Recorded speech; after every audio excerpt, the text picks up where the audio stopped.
Gavana chenso gamba nti mumanyiko abadde musajja muyivu nga muyivu nnyo ddala ebyaddala yes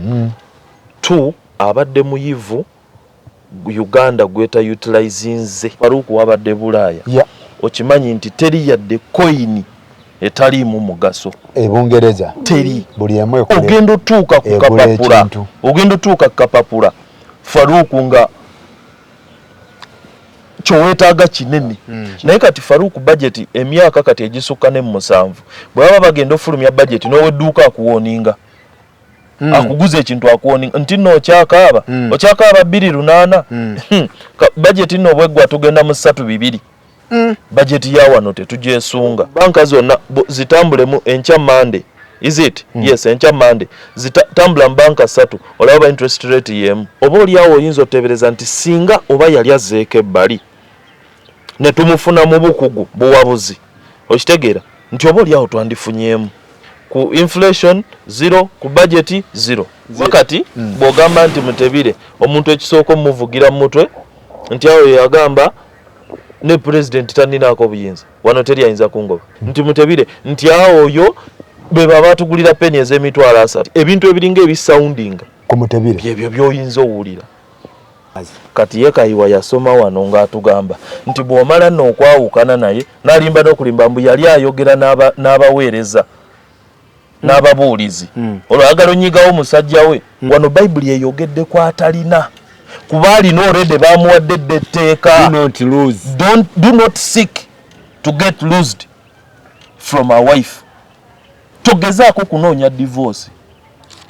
wano babuuziza ono already alina nti ye wano ataddewo akagamba mbu kati omaze okwawukana ye mbu wano bwakivunula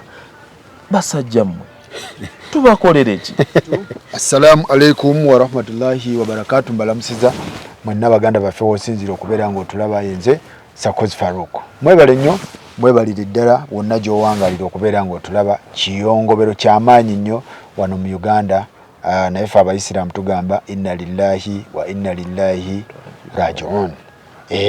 gavana waffe Emmanuel tumusiime Mutebire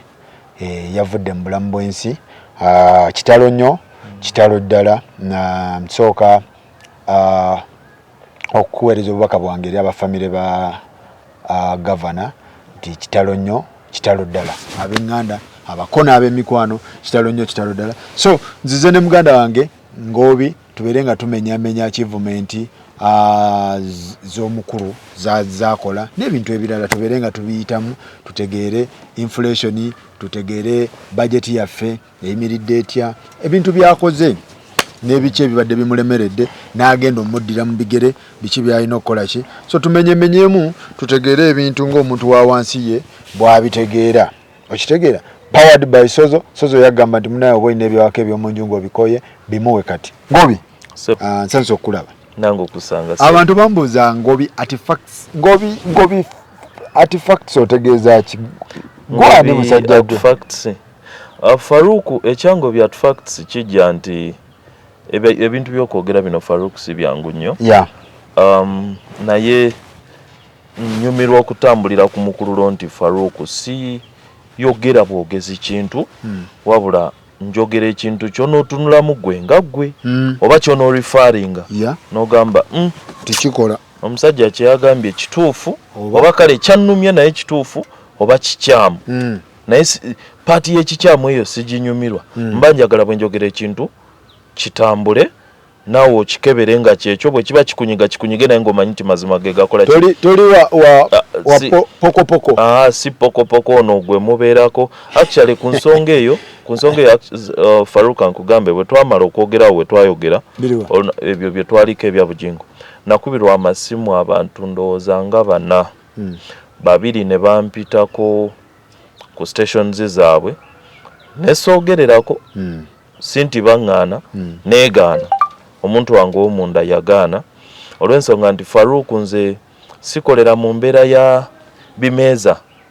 debates ezo biki yogera oti njogera nti kubanga tulina facts vote ebimeeza olw'ensonga comments zaffe waziyitamu naziraba zaali zitya zali positive si positive zaliko amazima tekwali abagoberera ebitabo abamu bagamba oyogera mazima. Okay, so kyenjagadde okugamba nti siri muntu wakimeza nti mpita Faruku tukayane gogamba kino nze ngamba kino ogamba kino ngamba kino olw'ensonga nti abaddugavu tetwewabudde kuwuliriza. Abaddugavu tetumanyi ku discussinga, we instead argue. Tetu discussinga, tetu giving a points, to giving insults. Nti amukubye bomu asirise amugize bwati no nzo omukululo gwange si bwe gutyo njagala bwe twogera ekintu bw'oyogera ekintu Faruku kyaza omuntu ayogera ekintu nkugamba nti Faruku ekintu ekyo kyayogedde I'm contrary to it nti lwaki nti nange nja kujja nkuwe Bwino wange bwe kityo naye embeera y'okudiscussinga n'omuddugavu Faruku kati singa tetubadde nti ombuuza wabula olina ky'oŋŋamba tukayana olusi emboozi etama twagala nnyo byakayana twagala nnyo ebintu bya Bwino so kati abantu abo bwe bampita nga ndaba embeera ate gye bategeseyo yabimeeza tiimu gundi ya discussing ne tiimu gundi Faruku nze ebintu ebyo sibikola wabula gwe tunula bikola oyina Bible yo nti tunula mu byenjogedde gwe leeta verse ezikola ki ezibijjawo naye tompita nti gundi olako oli tiimu gundi yes oli wa Teddy wabula gwe tunula mu byenjogedde bimenye jangu ne facts zo tugenda tuukayo wa Teddy naye tusooke n'amawulire agaliwo kitalo bangamba nti toli wa gundi tokuba kintu kimu abantu bali bamanyi nti omanyi bya kyaki byokka nti waliwo abaali bandaba eri ku GAVANA TV wangamba ojogera baganda bange wali abaali bandaba ndowooza oba bebakusindikiriza ogamba nti onkomyewo twogeremu ku birala oba tubeeko ne bye tuteesa naye kitalo nnyo ekya GAVANA okugenda Faruku omusomo gwenjigamu oba gwendabamu nti kyandibadde kirungi omuntu ogenda ojjukira omufaazi olike yagamba nti mukolere obulambo bwammwe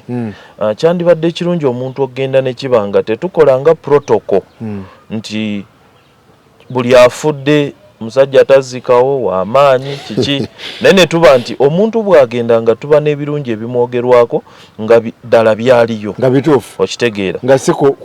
kupangirira yes so mbadde nsaba abantu mu bulamu buno bwe tubeeramu bw'oba olina by'okola ng'olina by'otwala mu bulamu ebikwata ku bantu abalala bikole mu mbeera nti bw'onoofa tetuyiiya buyiiya okuyiyirizeewo tetukutega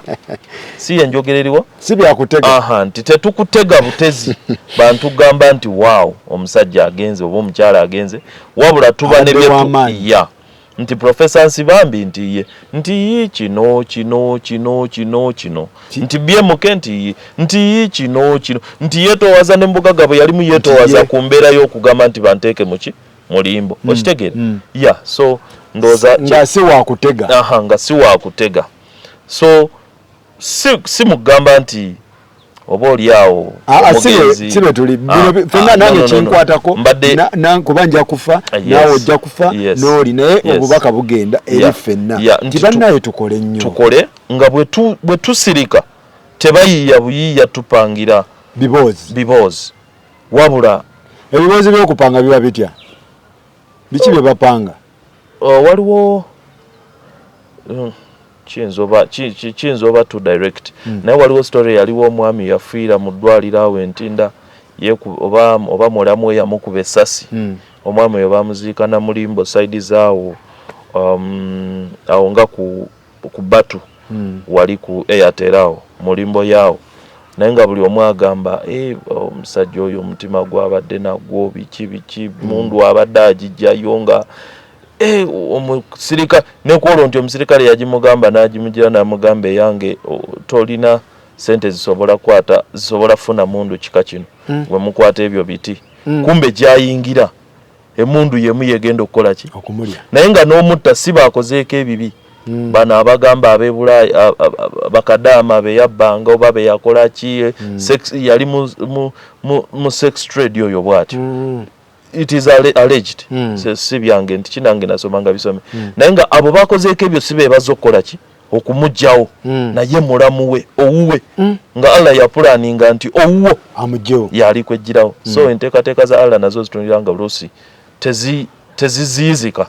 bwe kityo so kati ye example gye njagadde okuwa nti ofudde naye mu kufaako kweri abagenda onoonya ebirungi bagenda bijjawa ebirungi byange bye banjogerako weebiri oba byakutega so otherwise rest in peace omugenzi agenze kubanga twakikwata kubanga omufu tayogerwako oba omugenzi yenna tayogerwako bibi mu culture yaffe era twakikwata bulungi that is culture naye si religion ebiboze bibeerawo awumule mirembe musajja abadde mulungi nnyo tabadde na buzibu ekyo kya mu buntu naye mu ddiini kati ng'ewaffe obulungi bw'obukola oli mulamu kuba omufu takola tayogera Faruku bwe mba kuwa mutwalo ngukuwa ndi mulamu bwe nfa ne bwe njagala okuwa akawumbi sisobola kati teri nsonga lwaki onjogerako nti singa mbadde n'akawumbi nandika kuwadde ng'omutwalo mu kaashi nali mulamu nga sobola gukuwa yaso ewaffe omulamu yakolerera obutuukirivu bwe si kumala kufa ne bagamba nti owummule mirembe emirembe ogyekolerera oli mulamu kubanga waffe ekitabo kigamba nti omuntu akkiriza nakamwake okutwala obulokozi era naye akkiriza na mutima gwe otwala obulokozi era naye atula nakamwake otwala obutuukirivu okitegedde ya so twatula nakamwaka ffe ng'otegeera era ewaffe abaana bato bamalayika malayika kuba tannatuuka kwesalirawo ya so kati omukulu yenna tukkiriza nti oli capable okukola obutuukirivu oba ebirungi byo ebinaakogerwako baleme tega bitege naye bibeere nti byaliyo otwanguyirizeeko yes nti byaliyo njagala tutemeteme gavana ono yasomerako ku university emu bagiyita University of Oxford wali mu England university natuusewoko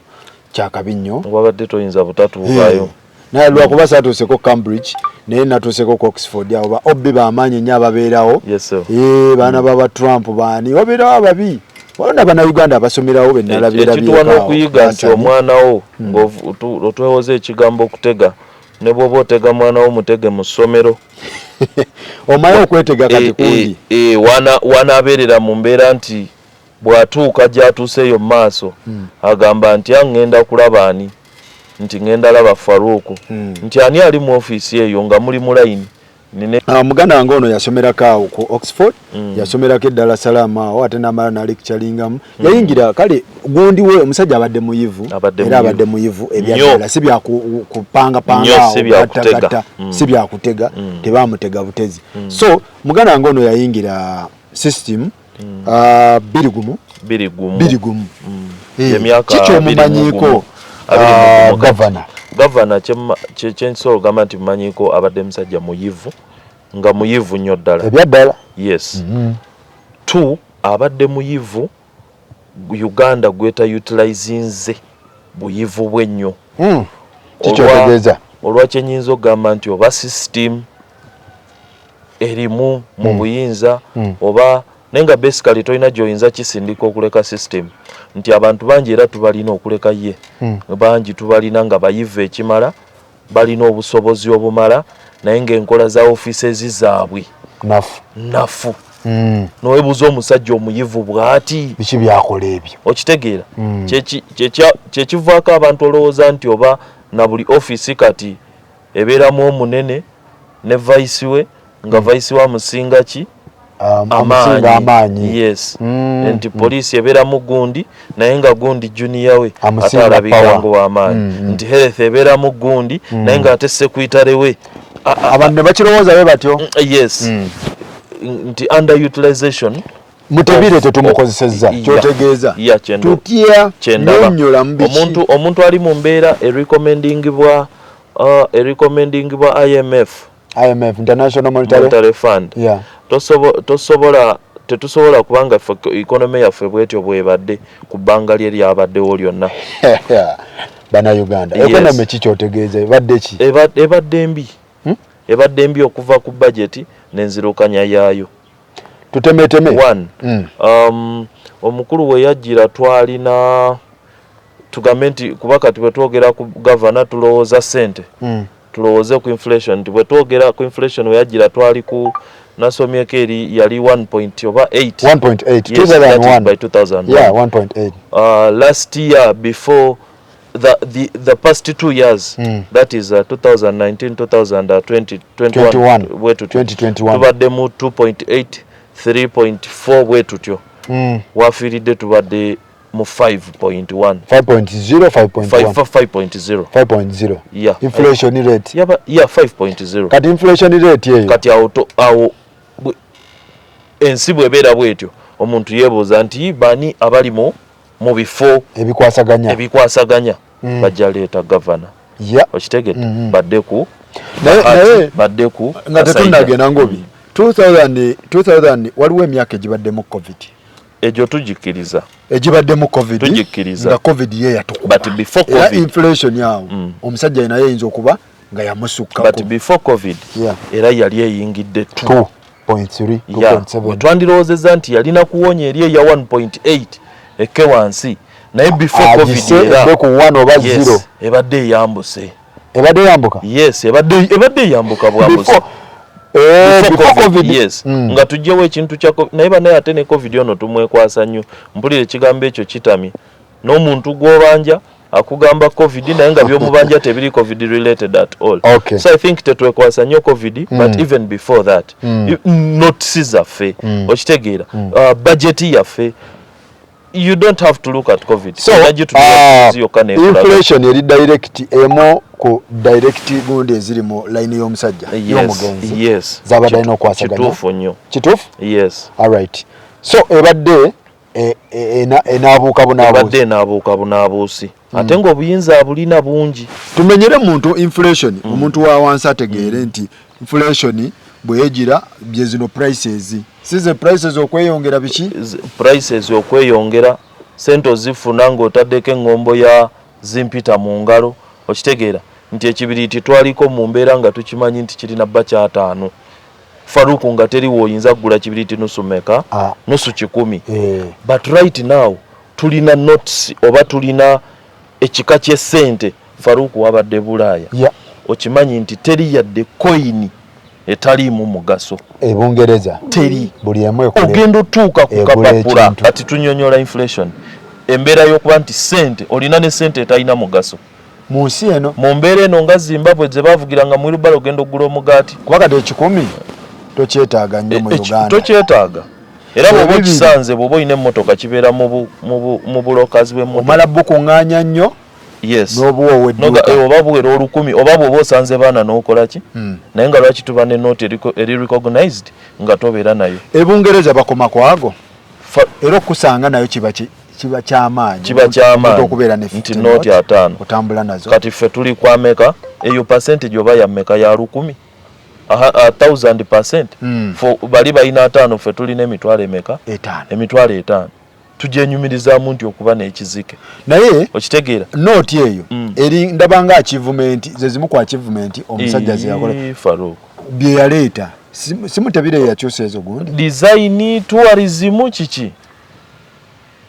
ebe tuyambye etyange ku ye teringa achievement it can't be an achievement eyaki nyonyola abantu gwe wabadde waliyo ya 5 ffe tulina ya mitwalo 5 kitegeeza nti we mutuukira obba neye emitwalo 5 faruku okuba n'emitwalo 5 ejja paundi gwomanyi kye kitegeeza kati ffe bwe tutunda emitwalo 5 ogamba nti ziba sente nnyingi ng'ozirina mu nsawo eriro komaani yalowooza nti kirungi emitwalo 5 ejjaffe gyawano ye 10 pound yes eyabungereza okitegeera kati mitwalo 5 gyatuyamba ki bwe giba jjajja kitegeeza nti sente eserebye waliwo ne proposal y'okukolako 7 ekyo kyonna sente kusereba kati siina bwe nandyagadde ng'omufu okumuwaana byakoze yes naye sisobola yimirira ku kya mitwalo 5 ne ngamba nti ki yakikola okitegeera ate sandyagadde kubanga tuleeta skando because kiri okutandikira ku kiri kyenagambye nti abantu bwe tuba tufa oba tugenda oba tuli mu bulamu tukolerera ebyo ebitagenda wa abantu buzibu nga batwogerako okitegeera kati kibi nnyo okuba nti omuntu bwona omuleeta olina leeta skando okitegeera nga achievement nga zo bw'ozinoonya toziraba bw'ogenda ku budget olaba nti tusooka inflation eno so agirese ku 5.0 agirese ku 5.0 emiwendo gy'ebintu gyambuse sente ozikwata zikuyita mu buyisi gyeyasanga ku 1.8 awo aba atakoze aba agyongedde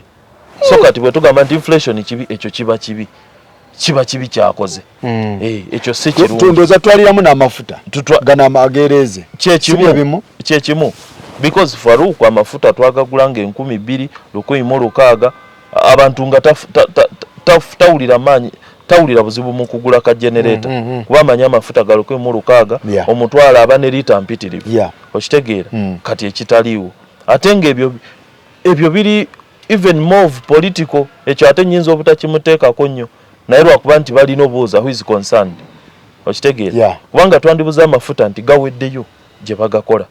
naye okuggwako amafuta mu mbeera nti ebimotoka babikutte simanye ebimotoka ku booda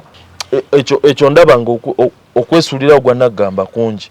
okitegeera ate ekyo kyotayinza teeka ku Mutebire yekka however omusuubiramu essimu nti naye ye Mutebire agamba ki ku ekyo oba abuuza ki ku ekyo nti lwaki kituukamu eyo embeera okitegeera nti emiwendo lwaki ginaabuuka otuuka ku ekyo okitegeera vali ya ssente yaffe vali ya ssente naye emukwatako direct emukwatirako ddala ye ne Matiya Kasaija ne Bahati ebakwatirako ddala why should it be like that be balina to advising be balina ku advising ministry ekyo si kya ministry ya finance ekyo kya governor ne minister wa finance be balina to advising be balina sala empenda nti lwaki sente zisereba naye bosi gamba bugambi nti covid nti oba embeera bweri bwetyo mu nsi covid tetumujjaako kuba naye yakuba yatukuba ekyo tetukijjaako naye kati bw'otunuulira ne budget enkola gye bagikola Kasaija enkola gyakola mu budget ate nga budget kuba budget bwebe fuluma otunuulira Kasaija otunuulira Mutebire otunuulira Bahati naye ezimu ku achievement za governor ebadde budget nti budget yaffe ebadde eyambuka increasinga listen nti bw'otunuulira 2019 yali ku 40 trillion 40.5 trillion then bw'otunuulira 2019 2022 2022 44 ata wabaddewo okuwemula 44 trillion wabaddewo okuwemula kungi nnyo budget ekula naye gwo gyesunga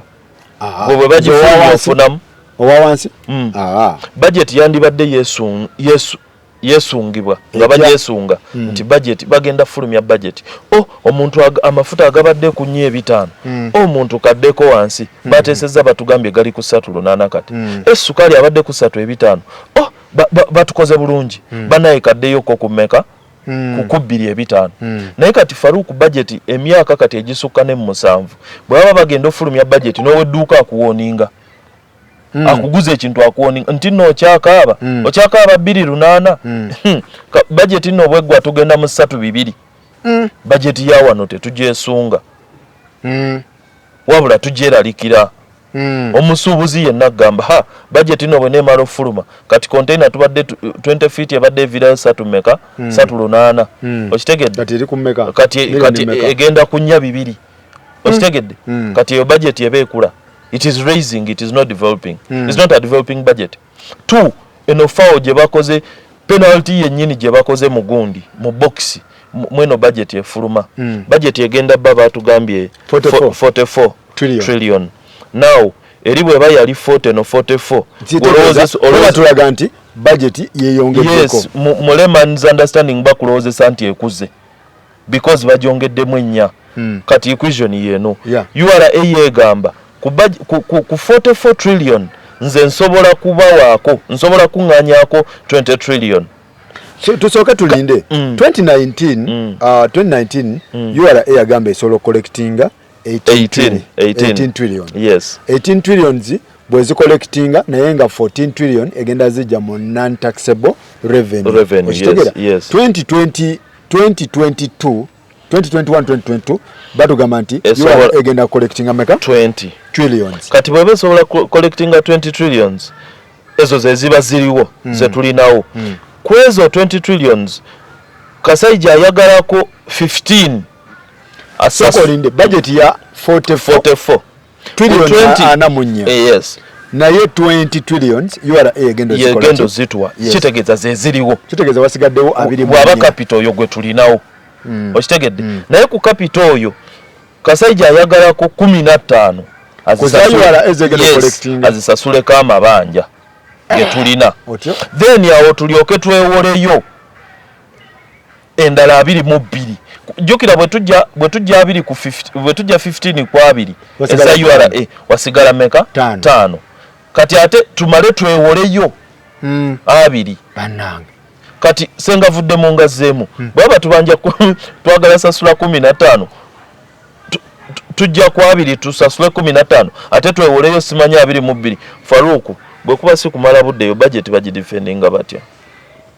era bwe kuba si kutiisa maaso basajja babeera mu masuuti ekyo kidefendinga otya ku TV obyogera otya ebyo togambye nti tugenda kwewolayo bweziti kale tugambe URA tuwa 2 tugenda kwewolayo endala 22 zezo meka 42 kwana munya naye atogamba ate kuza URA atosasuleko 15 amabanja atomaleyo wewoleyo kitegeeza budget yo eraga wano mu statistics nti ekola ki yeyongako naye ate tusigala mu mabanja kyenkugambye nti budget raises but it doesn't develop because budget okudevelopinga developinga ne income per capita developinga n'omuntu gwe Faruku afuna atya wano mu kashi kyenkubuuziza nti Faruku budget abagendo gisoma ogyesunga nti egenda kuyamba oba obeera ogitya ogyeralikiridde oba ogyeralikiridde eyo budget eba ekula so kati ekyo sisobola nayo credit gimuwa tomuwa Mutebire nti akuzizza budget ne bwaba yatusanga oba budget yali ku trillion 2 nga kati eri kwana munya eyo tekuze tekuze ebadde ovudde mu nyumba ya mitwalo 15 gy'orentinga kati orentinga ya 7 oba tozimbye nti babadde bagoba mu nyumba ya mitwalo 15 n'okwata ssente n'osasula ono n'ogenda mu yasa n'omukiriyalinga n'ogenda mu yasa awo oba ozimbye oyinza okwenyumiriza tosobola kwenyumiriza so kyekyo ku budget ku inflation 0 ku budget 0 kati kikyakoze okirina because ojja kunkaka kwogera scandal zokka asikaka wakati bw'ogamba nti Mutebire omuntu ekisooka omuvugira mu mutwe nti awo yagamba ne president taninaako buyinza wano teri ayinza kungoba nti Mutebire kikyojjukira nti awo oyo kati atunulidde kusasulira kuliyirira Sudiru olw'emivuyo gye yakola nti Mutebire nti awo oyo be baba batugulira peni ez'emitwalo 3 mu 6 by then dola yali 3 ebintu ebiringa ebisoundinga ku Mutebire byebyo byoyinza owulira so sagala regulation kubanga ne Mutebire mu kifo kye ndowooza tutwaliramu bank ku regulatinga zino commercial bank ekyate waliwo fawe endala mbi nnyo kubanga Faruku kyandibadde ate tekiva ku ffe kyandibadde tekiva mu munnansi ng'ate oba Bank of Uganda regulating esidinze ne ba owners abebweru okunyigiriza munnansi by this I mean ham nti tekyandivudde mu hamu kulaga nga yo bank teraga nga Bank of Uganda teraga nti kino bano kye bakola kinyigiriza ffe banka zonna zitambulemu enkya Monday is it yes enkya Monday zitambula banka 3 olaba interest rate yemu naye nga zonna ziri regulated zonna bwe zoogera zigamba regulated by the Bank of Uganda naye nga is it true is there regulation I don't know tewali regulation nga n'omusango omusajja gwagezezza akoleeta mbantu sensitizing nga gino gyandibadde misomo yes nga gya Bank of Uganda be basomesa ekintu ekyo nti oba ne banka ng'ekuyisa bweti ne bweti ne bweti loopa nga poliisi bweteekawo okitegeera yes calls ezo lines ezo nti kuba loopa obumenyi bw'amateeka obwekika bwe kiti ezo sensitizations zandibadde zikolebwa Bank of Uganda n'abantu baayo okitegeera nti banka bw'eba ekola bweti ne bweti ne bweti nga kino tekiyitirako loopa naye for an education yaffe ku banka ntono waffe Bank of Uganda tesensitizinze bintu tekimala guno omusango gwa hamu gwandibadde teguli nawo DTB singa terinawo okitegeera singa omuntu teyera okugenda mu banka weeralikira kyowaddeyo togenda kusanyu nti ngenda nunulibwa bagenda kumpa kalooni okitegeera mu banka weeralikira kyowaddeyo ate nabo bali ku mbeera ya kutwala kyotaddeyo kye basinga okwagala banka yes ne watabeera ddala njawulo na banka wakati wa banka na manerenda Bank of Uganda regulating aba manerenda oba balina akakunizo mu ministry ya finance akaba regulating okitegeera kati mweno system nga tukola ne manerenda ne bank ng'omuntu alonda manerenda gwamanyi nti mubbi against the bank ekyo kyandibadde tekiriwo so there is no nati ogenda mu banka naye nga wamanenda amanyi nti endagaano agiwandiika ng'egamba nti Faruku onguzizza kamera eno sinkuwoze emitwalo 4 kamera ya $6,000,000 onguzizza kamera eno emitwalo 4 nange kenyini ngobine neekweka ng'oleeta ssente nsobole otwala kamera eno naye ng'ebyo byonna weebiri si ku omu si ku babiri so abantu batya mabanka babeera mu mamane kati what is the regulation where is the regulation what is it for ng'abantu batya banka so awo nawo takoze kimala takozeewo yes takoze kimala so omukulu awo mule mirembe okirininga system y'ekitongole mwabadde akolera akikoze takikoze ajja ye yeetaago kikola kirabawo ewa Nabbanja nti kale newankubadde bamuyita muvubi oba kiki obuyinza bagamba talina bumala bajunior be babulina naye olabawo the urge ayagala okukola ayagala Nabbanja nti enjawulo girabawo okuwona enjawulo tetwagiraba omugenzi abadde ye mukugu omugenzi yasoma ebintu abadde abitegeera kuba abadde yabisomesa nako yes abadde mukugu nnyo tufiiriddwa nti oba oliawo oyinza oteebereza nti singa oba yali azzeeko ebbali ne tumufuna mu bukugu buwabuzi okitegeera nti oba oliawo twandifunyemu Mutebire obadde ogamba nti Mutebire singa yakola atya oba yali azzeeko ebbali mu myaka awo oba nga 62 kale afiiridde si ku 72 10 years ago nti singa oba yali azzeeko ebbali naba kuba obuwabuzi buno obw'ebbali owabula with passion olw'ensonga nti Faruku bw'oba n'omukazi ng'omwagala ng'alina omusajja gw'ate okola bingi nnyo okusinga omusajja era okola bingi okulowoozesa omukazi nti gw'osinga omusajja oli amusuza nga kyoyagala kimukola ki kumuwangula mu mbeera yonna gwe gyagala omuwanguliramu omuntu aweera obuwabuzi ebbali aba ne passion nyingi ng'alina muli ekimugamba nti oba oliawo bandaba nti nkola nnyo am even fit to take up that office okitegeera kati ye element eyo gye mbadde nkuleetera nti oba singa yali ali bbali yaddako ebbali ne tufuna mu buwabuzi bwe but his administration nga yeye aliwo bagizanyiddemu nnyo era tufiiriddwa profession ye so singa yadde ebbali ebintu byandibadde kikola oba oliawo kati ngeno skande yali emutwala ennene nnyo eno kwe yagambira teri amuwa mulimu ne Museveni tasobola mugoba at least on that yali agamba kitadde yes so kitalo nnyo kitalo ddala kitalo eri famire ye tubasaasira nnyo mukama abagumye naye nze kinnomyeko nti obukugu abadde nabo underutilized professionalism tetumukozesezza Mutebire yadde so muganda wange bwekito bwe kiri owaye tumalirize ne muganda wo ebintu byammwe nga biri mu kooti ani ugundi Teddy now first and foremost Teddy bw'aba yagenze mu kooti nga kizibiti erima abiriizi nti gwe njogerako omufumbo ow'eri y'ono owa oli y'ono kitegerekeka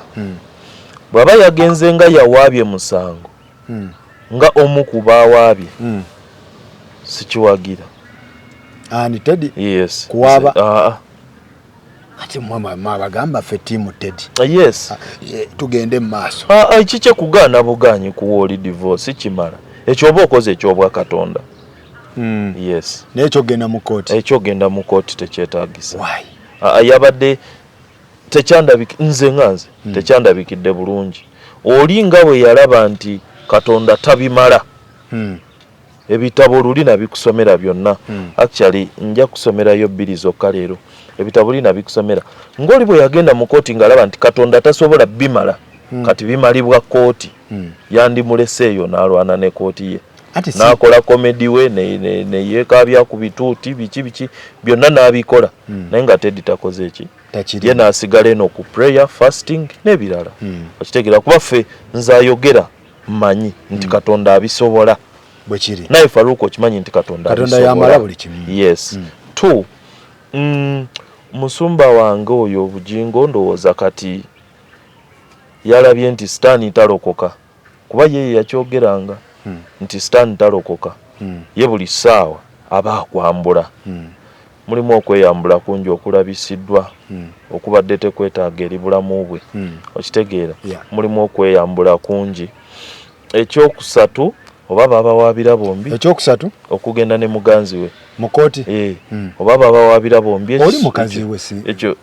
muganzi we. Mukyala we.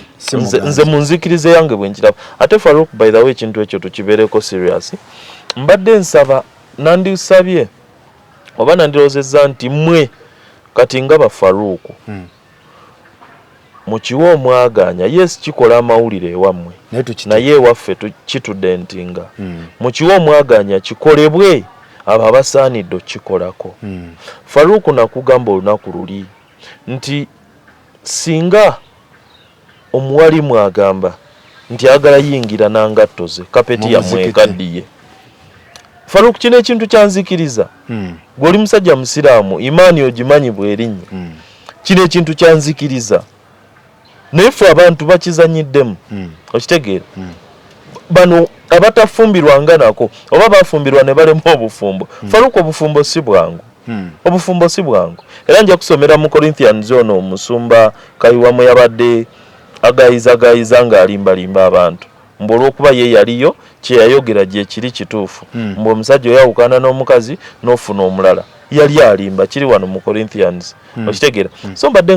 mbadde gamba nti mwandi kirese kuba kyanzikiriza. It's about faith. Si bya social media ebyabano bagashumba kumala gogerayogera. Omuntu otuuka biki ebyo bye bivudde mu kulonda biki. Bino bya gundi. Nzikiriza nga Faruku bw'osobola oyita ku kifo nga kikola sente. Omusajja bagamba atunda ensolo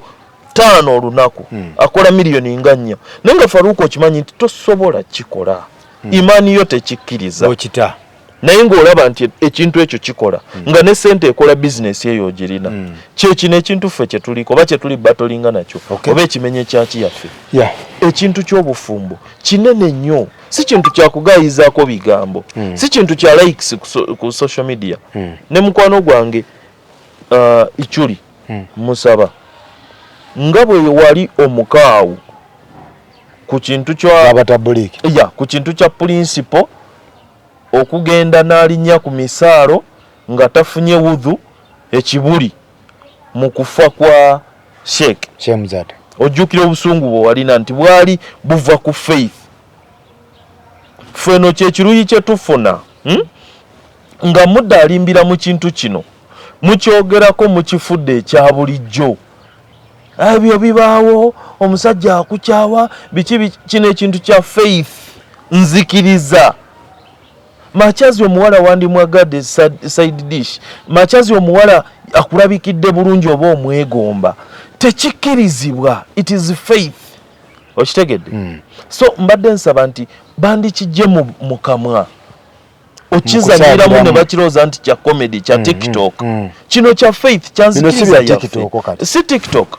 Okitegedde? Bakijjemu ekintu ekyo kisaamu emirembe. Omanyi omuntu otuuka n'omukowa ne bibeeraawo. Omanyi omuntu kituuka n'ekiba. This is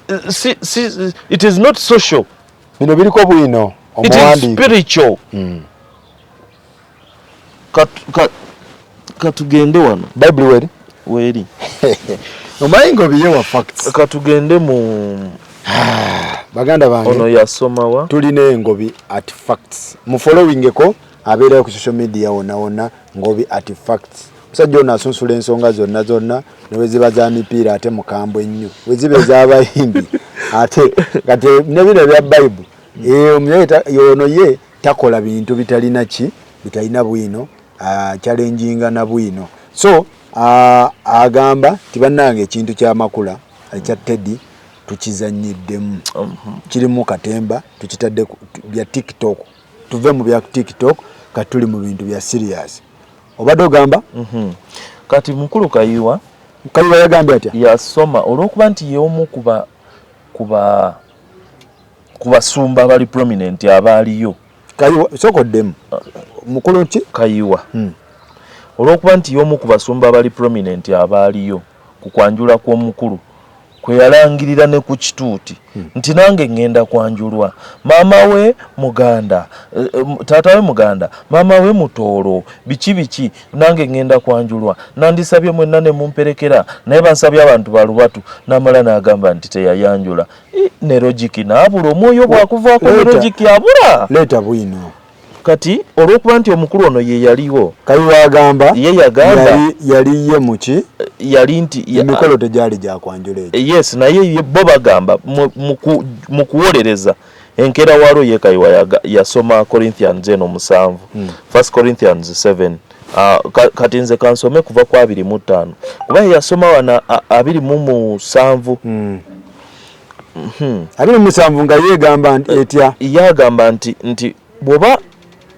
oli free, are you free of a woman nti you can marry another one. Kayiwa bwagamba yes otyo Bible yegamba etya Bible katusoma okuva ku 25 nti now concerning virgins I have no commandment for the Lord yet I give you judgment as one whom the Lord in his mercy has made trustworthy. Nti I suppose therefore that this is good because of the presence of distress, that it is good for a wife, it is good for a man to remain as he is. Kyandibadde kirungi omusajja okusigala nga bw'ali. Wano wavaawo omukululo gw'abafaada. Babagamba ne Bible ekyogerako nsobola osigala nga sirina ki mukazi. Okitegedde? Awo yes webayita wabula ate si webayita wokka balina verses nyingi wabula ate Faruku singa olonda okusigala nga tolina mukazi kubanga Bible kyandibadde kirungi kuba kitaasa emirere to remain as a man yes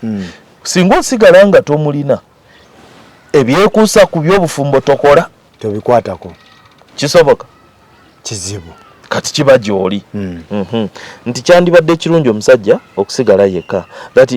that it is good for a man to remain as he is. Are you bound to a wife? Olina omukyala mwagattibwa otyo. Do not seek to be loosed. Tonoonya divorce. Eyo gundi tuli mu Corinthians 7 kati tusoma 26 tutusoma 27 wano Kayiwa we yatandikira ye. Are you bound to a wife? Olina omukazi Kayiwa bwagamba yes yekutaawo. Do not seek to be loosed.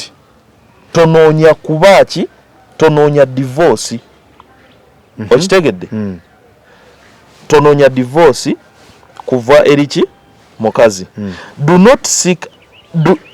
seek a wife. Era tonoonya mukazi.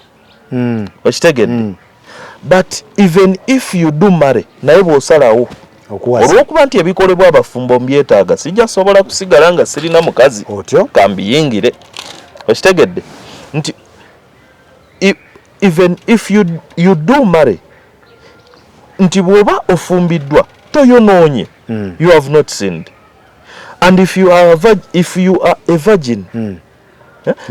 if a virgin marries she has not sinned. Naye tayonoonye tabikoze byabafumbo asazeewo afumbirwe tayonoonye. Newankubadde wali yagambye nti kyandibadde kirungi sigala nga tolina oba tobisobola naye wanagambye nti bw'oba ofunye si kibi n'omukazi bw'oba olimbeerera n'ofuna si kibi. Okitegeera nti okukola ekyo oba olina okutawaanyizibwa kw'omubiri okitegedde nkitegeera naye Katonda nagamba nti naye nja kukusaasira okitegedde now kati wano musumba Yekayiwa yagamba wano wabuuliza nti tolina mukazi, are you loosed from a wife? Tolina mukazi, tolina mukazi. Yekayiwa yakinnyonnyola nti oyawukanye n'omukazi. Anti laba tolina mukazi, boogera tolina mukazi already alina omukazi bakugambye do not seek. Alina omukazi Bible egambye do not togendayo. Yes, naye bakubuuzizza tolina, oli bubeezi awo funa ki omukazi. Kati Yekayiwa yasoma wano ng'atugamba nti bw'omala n'okwawukana naye n'alimba n'okulimba mbu yali ayogera n'abaweereza n'ababuulizi olwagala onyigawo musajja we mbw'oba tulooze senti kikola ku babuulizi bokka okitegeera wano Bible eyogedde ku atalina kuba alina already bamuwadde etteeka do not seek to get loosed from a wife. Togezaako kunoonya divorce wano babuuzizza yayite navaawo kyotegeeza yes ono already alina ebintu nga abasumba babivunula kati ye wano ataddewo akagamba mbu kati omaze okwawukana ye mbu wano bwakivunula basajja mmwe tubakolere ki enjiri eno ey'okwenyakwenya okuvuga ekintu gwe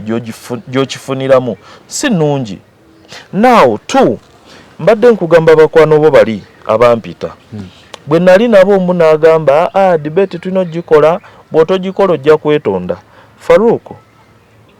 mwani yetonda nze wetonda ku nina okwetonda ku bye nayogera.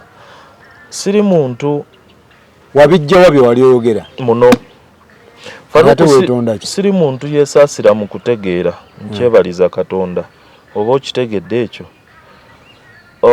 Era siri muntu yeesaasira mu kulowooza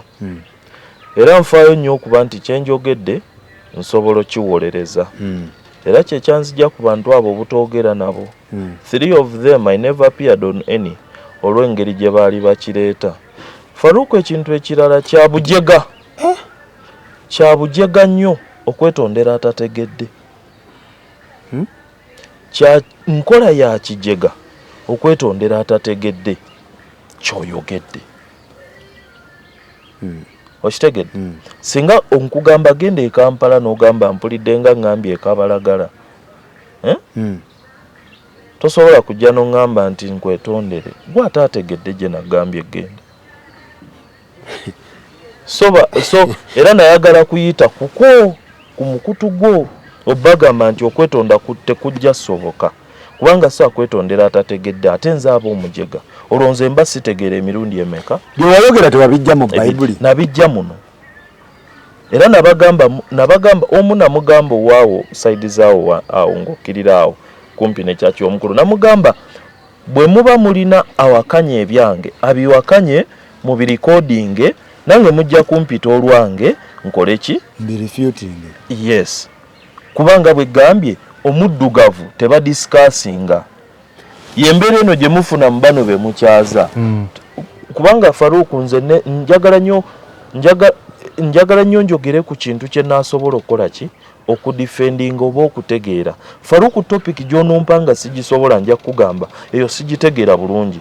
wabula sijja kwessa mu mbeera eyo eyayaana bano be mwogera nabo babanga bavaako emizimu tunoza kamera eno gwe gundi nkola ya kubula kyogamba bantu kubanga abayivu batugamba nti omuntu atwala ebbanga eddene nnyo nga nnyonnyola ekintu aba takimanyi. Omuntu atwala ebbanga eddene nnyo nga nnyonnyola kyakoze aba talina kyakoze. Omuntu alina kyokoze nakyo kikuyambako okweyogerera. Okitegedde kati siri mu mbeera eyo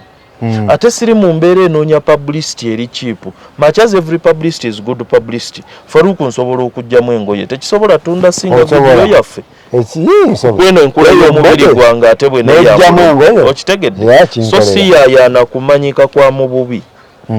si yayaanira kumanyika kwa yes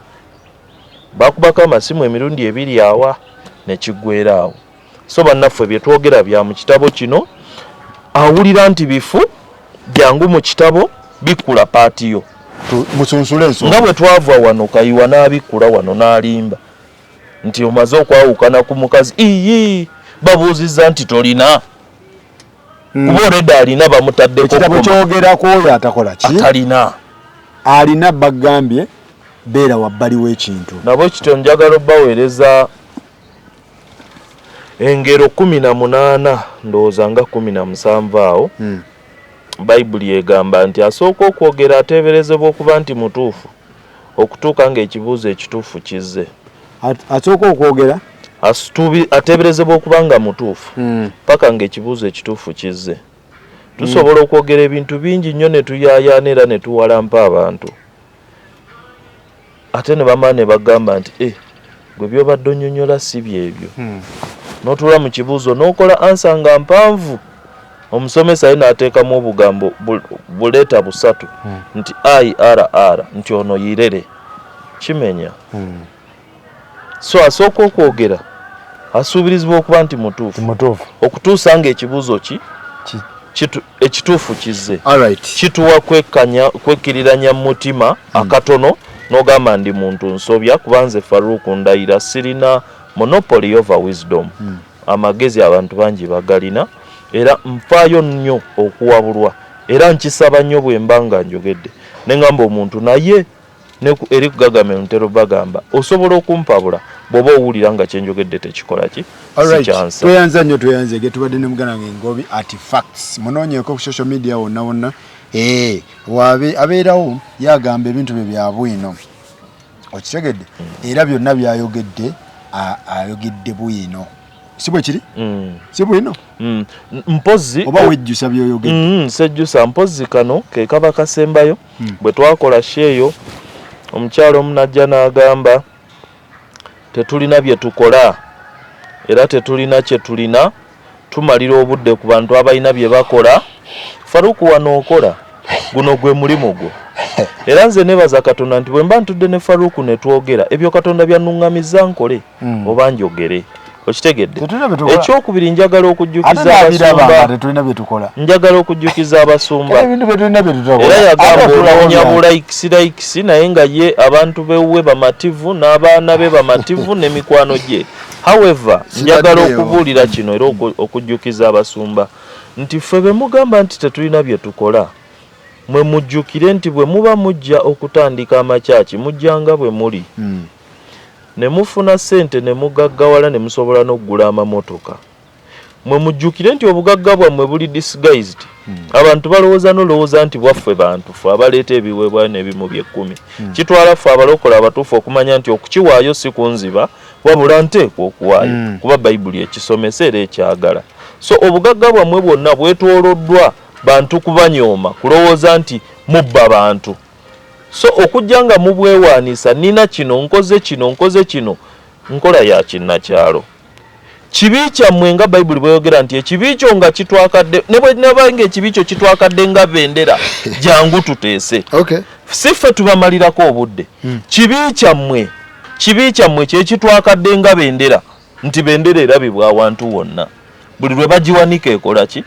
bayibuli yakyogerako nti ekibi kyonna ekiba kitwakadde nga bendera nga buli wamu bakiraba okitegedde jangu tukole ki tuteese mwe mwagaana teesa na Katonda ne mugenda muteese ne kooti so kibi kyammwe kyekitwakadde kyetulaba wabula si ffe tubanoonya kyekitunoonya tweyanza nnyo tweyanzege mwe mutyo wetutyo bwe tubadde tukwatagane next time